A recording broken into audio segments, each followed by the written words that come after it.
gonna do this. It's video. We healthy.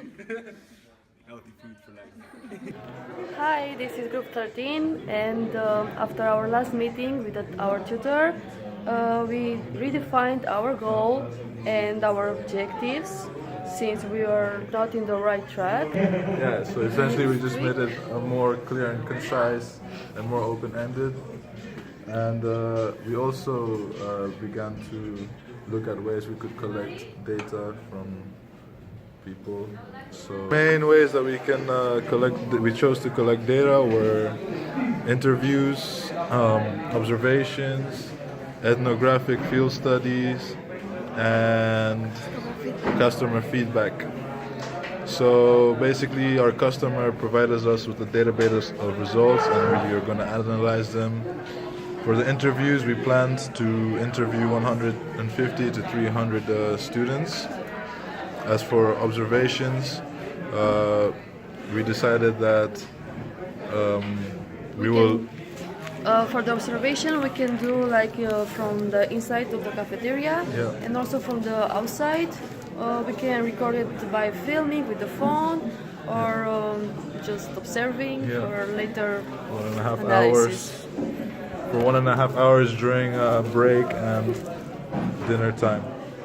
As for ethnographic field studies, we decided that we would like to interview the workers in the HSS canteen and other local restaurants around to find out what people generally like to eat. Yeah, this week we also actually focused on our in-depth methodology, and yeah, we made an axis which allowed us actually to know which method we were gonna use, and yeah, we decided to use a qualitative research in a behavioral dimension, because yeah, we want to observe how the customers act, of course.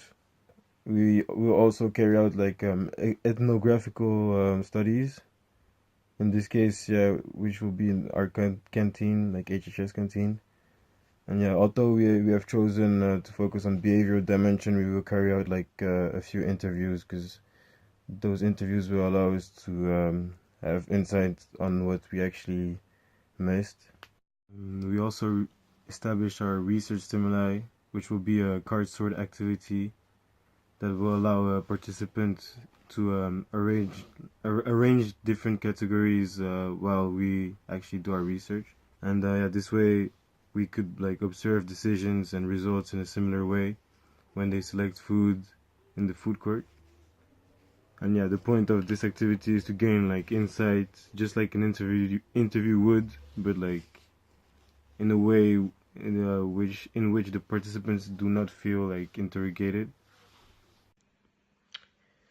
So apart from completely being sick and redefining our whole scope and research question, I think the research stimuli activity that we came up with was really interesting, and I had the chance to test it out, and I think it's gonna work great because it's more exciting than having a real interrogation, and you get to listen to the person's actual thoughts and not what they think they want you to hear, because they just talk out loud while they're doing the activity. And I apologize for my voice.